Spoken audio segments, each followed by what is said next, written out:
مجھے بڑی اچھی طرح بات یاد ہے، میں اپنے احباب میں سے سمجھ لیں یا بہن بھائیوں میں سے نہ کسی کے ساتھ کو تھوڑا بہت خیر کا کام کرتا تھا اپنی توفیق کے مطابق. تو ایک دن میں دوبارہ سے اسی سلسلے میں اپنی خدمت کے لیے حاضر ہوا تھا. تو میں واپس لوٹا تو ایک صاحب مجھ سے کہنے لگے کتنا کچھ تو سائیں پار چاہیں دیکھ رہے ہیں، سالوں گزر گئے. میں آپ کو اپنی بات بتاتا ہوں.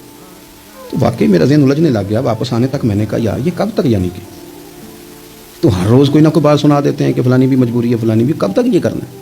میرا ذہن خاصا الجھ گیا اور میں بڑی عجیب سی کیفیت میں چلا گیا.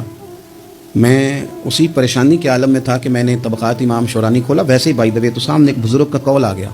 وہ کہنے لگے یاد رکھنا بندے بندوں کے محتاج نہیں، بندے رب کے محتاج ہیں.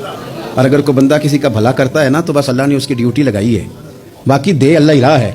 بندے بندوں کے محتاج.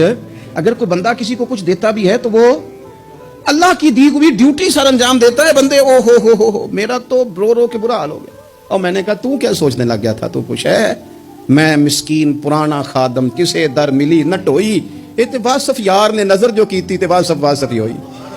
وہ پتہ سارا ہے نا سردار نو کیتیاں دا، یہ پردہ چپایا ہی چلو پلا ہو سی.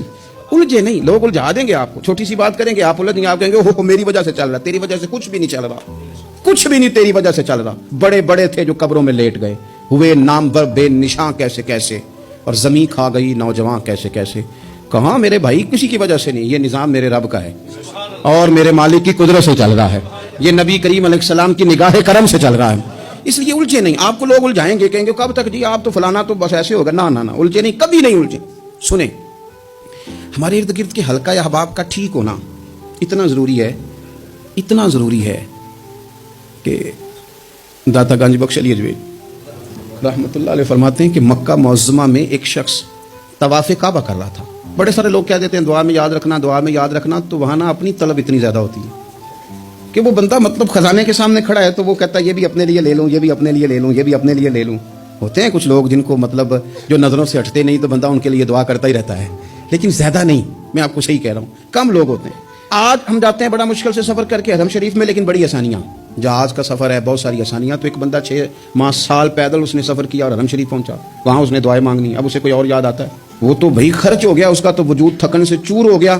لیکن داتا صاحب رحمۃ اللہ علیہ فرماتے ہیں اس شخص کا حال یہ تھا کہ وہ حج کرنے گیا، جتنی بار بھی دیکھا نا کعبے کا طواف کر رہا ہے، غلاف پکڑا ہے، اور کیا پتہ کیا آ رہا ہے؟ یا اللہ میرے دوستوں کو ٹھیک کر دے، یا اللہ میرے دوستوں کی اصلاح کر دے، یا اللہ میرے دوستوں پہ فضل فرما دے، یا اللہ جو میرے ارد گرد رہنے والے ہیں انہیں اپنا قرب دے دے، ان کا رستہ آسان کر دے.